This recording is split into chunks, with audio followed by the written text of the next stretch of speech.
चल के तुझे मैं लेके चलूं एक ऐसे गगन के तले जहाँ गम भी न हो आंसू भी न हो बस प्यार ही प्यार पले। મિત્રો, તમે આ ગીત સાંભળ્યું જ હશે, પણ એવી કોઈ જગ્યા છે જ્યાં આ કલ્પના સત્ય સાબિત થાય? મારા ખ્યાલથી આપણી અત્યારની દુનિયામાં તો ક્યાંય આવી જગ્યા નથી. પણ શું તમે ઈચ્છો છો કે આ દુનિયામાં આવી કોઈ જગ્યા હોય જ્યાં માણસ કોઈ પણ જાતની ચિંતા વગર, કોઈ પણ જાતના દુઃખ વગર એકબીજા સાથે પ્રેમથી રહી શકતો હોય? મિત્રો, હું પણ એમ જ ઈચ્છું છું કે આપણી આ દુનિયામાં જલ્દીથી આવી કોઈ જગ્યા બની જાય જ્યાં આપણે સહુ પ્રેમથી રહી શકીએ. તો એવી કઈ જગ્યા છે જ્યાં આપણું આ સ્વપ્ન સાકાર થાય? મિત્રો, આ પ્રશ્નનો જવાબ છે આપણી આ દુનિયા જ. તમે કહેશો કે આ જવાબ તો ખોટો છે. આપણી આ દુનિયામાં તો ક્યાં એવી પરિસ્થિતિ છે જ્યાં આપણે કોઈ પણ જાતની ચિંતા કે દુઃખ વગર શાંતિથી, સુખથી અને પ્રેમથી રહી શકીએ? મિત્રો, આ જ તો વાત છે. આવી પરિસ્થિતિ છે તો નહીં, પણ આવી પરિસ્થિતિ આપણે બનાવવાની છે. અને આવી પરિસ્થિતિનું નામ એટલે જ સત્યયુગ.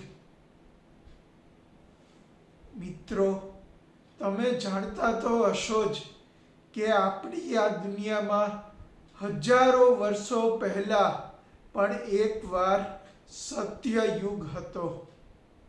એ દુનિયાનો સૌથી પહેલો અને સૌથી શ્રેષ્ઠ યુગ હતો. સત્યયુગ એ એવો સમય હતો જ્યારે સત્ય જીવનનો આધાર હતો. ધર્મ સંપૂર્ણ રીતે સ્થાપિત હતો. લોભ, ક્રોધ, હિંસા અને અસત્યનો અભાવ હતો. માનવ જીવન શાંતિ, શુદ્ધતા, પ્રેમ અને સમૃદ્ધિથી ભરપૂર હતું. એને જ ગોલ્ડન એજ એટલે કે સુવર્ણ યુગ કહેવામાં આવે છે. આ હતો જૂનો સત્યયુગ, જ્યારે માનવ જીવનની આવી આદર્શ પરિસ્થિતિના કારણે ધર્મ પોતાના 4 પાયા ઉપર ઊભો હતો. મનુષ્યનું જીવન સુખમય અને આયુષ્ય 1,00,000 વર્ષનું હતું. અને આ સમગ્ર દુનિયા બધી રીતે સમૃદ્ધ હતી. પણ પછી સમયનું ચક્ર ચાલતું ગયું અને ધીમે ધીમે લોકોની મનોવૃત્તિ બદલાતી ગઈ.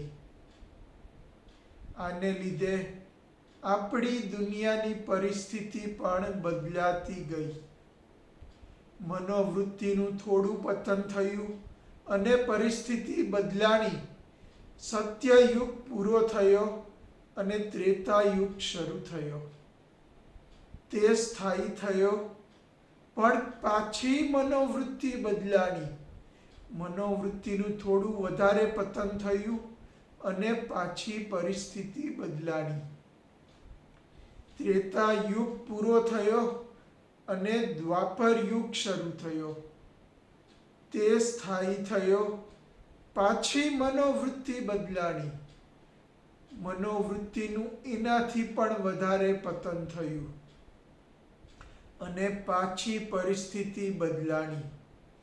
દ્વાપર યુગ પૂરો થયો અને કળિયુગ શરૂ થયો. અત્યારે આપણે આ કળિયુગમાં જીવી રહ્યા છીએ અને જોઈ રહ્યા છીએ કે દિવસે ને દિવસે માણસોની મનોવૃત્તિનું વધારે ને વધારે પતન થઈ રહ્યું છે. અસત્યને સત્ય તરીકે રજૂ કરવામાં આવે છે. સ્વાર્થને સફળતા માનવામાં આવે છે. શક્તિ, પૈસા અને અહંકારને જીવનના માપદંડ માનવામાં આવે છે. વિજ્ઞાન અને ટેકનોલોજી જરૂર વિકસ્યા છે, પરંતુ માનવ મૂલ્યો ધીમે ધીમે નષ્ટ થાય છે. આવા સમયે આ પ્રશ્ન સ્વાભાવિક છે કે શું આ જ માનવજાતનું અંતિમ ભવિષ્ય છે? જવાબ છે નહીં. જ્યારે અધર્મ તેની સીમા પાર કરે છે, ત્યારે પ્રકૃતિ અને પરમાત્મા સંતુલન સ્થાપિત કરે છે. અને એ સંતુલનનું નામ છે સત્યયુગનું પુનઃસ્થાપન. સત્યયુગ એક દિવસમાં નહીં આવે. તે એક પ્રક્રિયા છે, એક જાગૃતિ છે, એક ચેતનાનું પરિવર્તન છે. માટે મિત્રો, બહુ વધારે ચિંતા કરવા જેવું નથી. હિન્દુ ધર્મશાસ્ત્રો પ્રમાણે આ આખું સમયનું ચક્ર છે, જે નિરંતર ચાલી રહ્યું છે. પહેલા સતયુગ હતો, પછી ત્રેતાયુગ આવ્યો, પછી દ્વાપર યુગ આવ્યો અને હવે કળયુગ આવ્યો. આ જ રીતે હવે આ કળિયુગ પણ સમાપ્ત થશે અને પાછો સત્યયુગ આવશે, એવું હિન્દુ ધર્મશાસ્ત્રો કહી રહ્યા છે. આ આખો સમયનો યુગ પરિવર્તનનો નિયમ છે, જે અનાદિકાળથી ચાલ્યો આવે છે અને આગળ પણ ચાલતો જ રહેશે. આ કુદરતનો નિયમ છે અને ભગવદ્ ગીતાનો સાર પણ છે કે nothing is permanent accept change.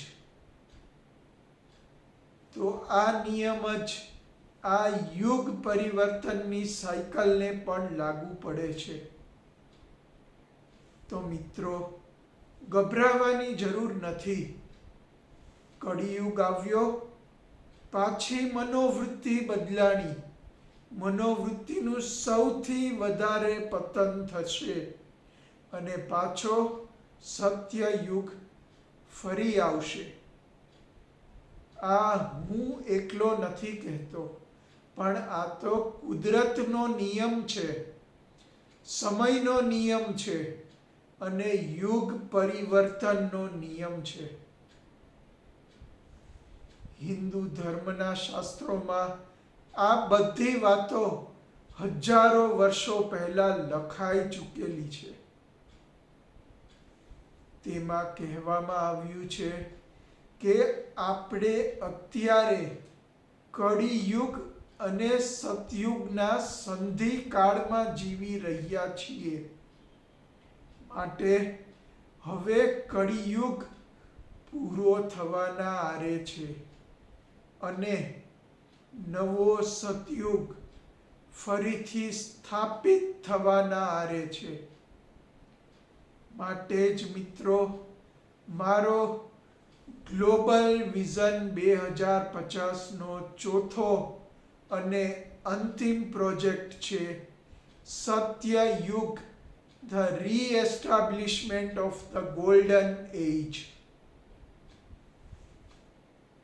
મારા આ પ્રોજેક્ટની પ્રેરણા મને હિન્દુઇઝમ ઉપરથી જ મળી છે. મિત્રો, હિન્દુઇઝમને સનાતન ધર્મ કહેવામાં આવે છે. એટલે કે એવો ધર્મ જે અનાદિકાળથી ચાલતો હતો અને અનાદિકાળ સુધી ચાલતો રહેશે. માટે હું તો ઈચ્છું કે મારો આ સત્ય યુગનો પ્રોજેક્ટ એ ફક્ત મારો જ નહીં પણ દુનિયાના દરેક સનાતન ધર્મમાં માનવાવાળાનો પ્રોજેક્ટ બને. એટલું જ નહીં પણ સત્ય યુગ સ્થાપિત થાય એવું ઈચ્છનાર દુનિયાના દરેક વ્યક્તિનો પ્રોજેક્ટ પણ બને. મિત્રો, સત્ય યુગ એ બીજું કંઈ નહીં પણ આપણી મનોવૃત્તિ સુધારવાનો યુગ છે. જે દિવસે આપણી મનોવૃત્તિ સુધારીને એક આદર્શ મનોવૃત્તિ બની જશે, આપણા માટે સત્ય યુગ તે દિવસથી જ શરૂ થઈ જશે. માટે એમ કહેવામાં આવ્યું છે કે જે વ્યક્તિની મનોવૃત્તિ અત્યારથી જ સત્ય યુગ જેવી આદર્શ હશે, તે વ્યક્તિ અત્યારથી જ સત્ય યુગમાં જીવતો હશે. પણ કોઈ એક માણસની મનોવૃત્તિ સુધારવાથી આ દુનિયામાં સત્ય યુગ આવી નથી જતો. એ તો જ્યારે આ વિશ્વના તમામ માણસોની મનોવૃત્તિ સુધરીને સત્ય યુગ જેવી આદર્શ મનોવૃત્તિ બને છે, ત્યારે આ દુનિયામાં સત્ય યુગ આવે છે. એટલે જ્યારે દુનિયાના તમામ લોકોની મનોવૃત્તિ સુધરીને સત્ય યુગ જેવી આદર્શ મનોવૃત્તિ બનશે, ત્યારે આ દુનિયામાં સત્ય યુગ પાછો આવશે. એટલે તમે એમ પણ કહી શકો કે મારો આ પ્રોજેક્ટ દુનિયાના તમામ લોકોની મનોવૃત્તિને સુધારીને સત્ય યુગ જેવી આદર્શ મનોવૃત્તિ બનાવવાનો છે. મિત્રો, એવું કહેવાય છે કે માણસનું મન જેવું હોય છે એને દુનિયા એવી જ દેખાય છે. માટે જો બધા માણસોનું મન આદર્શ બની જાય તો બધાને આ દુનિયા પણ આદર્શ જ લાગશે. એમ પણ કહેવાય છે કે મન કે જીતે જીત હૈ, મન કે હારે હાર. એવી જ રીતે જો માણસનું મન નબળું હોય તો આ દુનિયા નબળી બની જાય છે. અને જો માણસનું મન આદર્શ હોય તો આ દુનિયા પણ આદર્શ બની જાય છે. માટે મારું આ બધા લોકોના મનને સત્ય યુગ જેવા આદર્શ બનાવવાનું મિશન યથાર્થ જ છે. કારણ કે જો બધા લોકોના મન સત્ય યુગ જેવા આદર્શ બની જશે તો આ દુનિયા પણ આપોઆપ આદર્શ બની જશે. મિત્રો, આ તો સત્ય યુગની ઉપર છેલ્લી રૂપરેખા માત્ર હતી. પણ જો તમે સત્ય યુગ વિશે વિસ્તૃત માહિતી જાણવા માંગતા હોવ તો મેં સત્ય યુગ ઉપર અત્યાર સુધીમાં 2 પુસ્તકો પણ લખ્યા છે, જેનું નામ છે સત્ય યુગ ધ રીએસ્ટાબ્લિશમેન્ટ ઓફ ધ ગોલ્ડન એજ અને ધ સત્યયુગ બ્લુ પ્રિન્ટ. તમે આ બંને પુસ્તકો વાંચીને સત્યયુગ વિશે વિસ્તૃત માહિતી જાણી શકો છો. અંતે મિત્રો, હું એટલું જ કહીશ કે બી the change you want to C in the world. એટલે કે તમે દુનિયામાં જે પરિવર્તન જોવા માંગતા હો એની શરૂઆત તમારા પોતાનાથી કરો.